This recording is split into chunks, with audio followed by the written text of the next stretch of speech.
Yes, I also sent out to subscribers a post just reminding them, I guess, a bit about the history as well of the Christmas festival, Christmas holiday, because as we've said, the actual festival itself, namely Christmas, does also have a sort of covert historical significance as well in actually memorializing an injustice.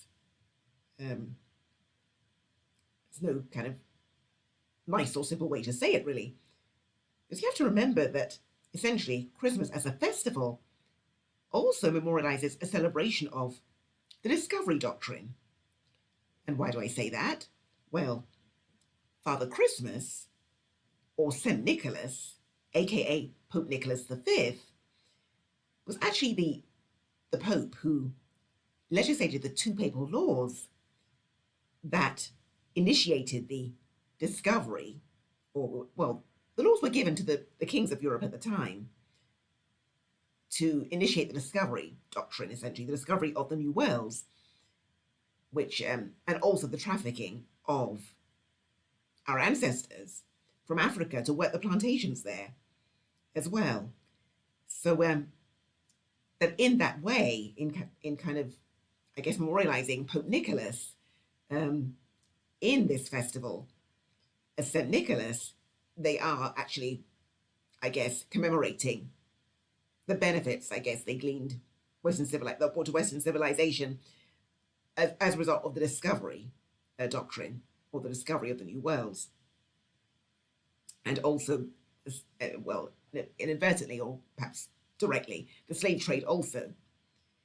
So you see this memorialization more clearly if you look more at the Dutch Christmas narrative as well, around things like Black Pete and Santa Claus, or Sinterklaas, I think they call him.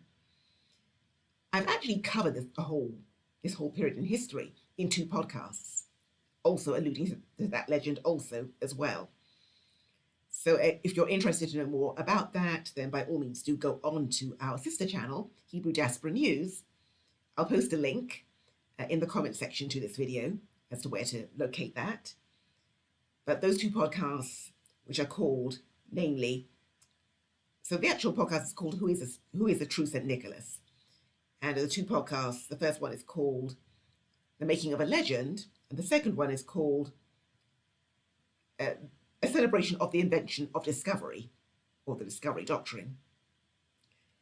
So it may be, I think, quite a good thing, if you're a Yeshuaite particularly, I guess, to be clear as to all the implications of what you're actually celebrating in that holiday. So not really intending to put a dampener on those who do actually enjoy celebrating that holiday, but really just to say that I think it's important to be aware of all the facts, I guess, around what it does actually signify or symbolize or memorialize.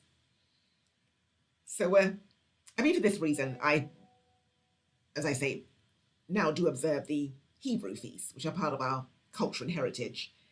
And in our own calendar, Yahuwah has essentially given us 2 Christmas-type festivals, namely Dedication and Purim, which are festivals that are meant to be celebrated with the giving of gifts, decoration of our homes, and coming together to have feasts with family, with friends, giving to charity as well, and just a lot of mirth, feasting and gladness.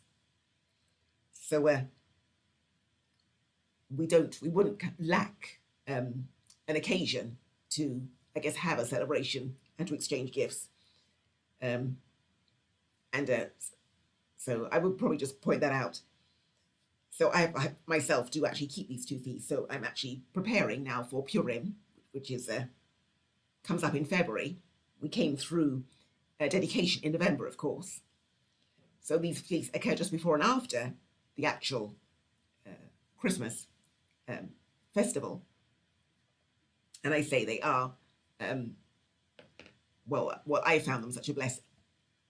Because, of course, they are more God-centered. Then, of course, you have all the additional kind of commemorations in this Christmas holiday, because you have Santa Claus, which, of course, I've I talk about in the podcast as well, the source of those sorts of legends. But yes, it might be an idea, if you're Yasharite particularly, to consider returning, I guess, to keep the feast of your own, of your culture. And I have found it such a blessing to actually get to learn my culture better and more in doing that. And also the fact that they are God-centered feasts as well is also a huge plus. So just an additional comment I would make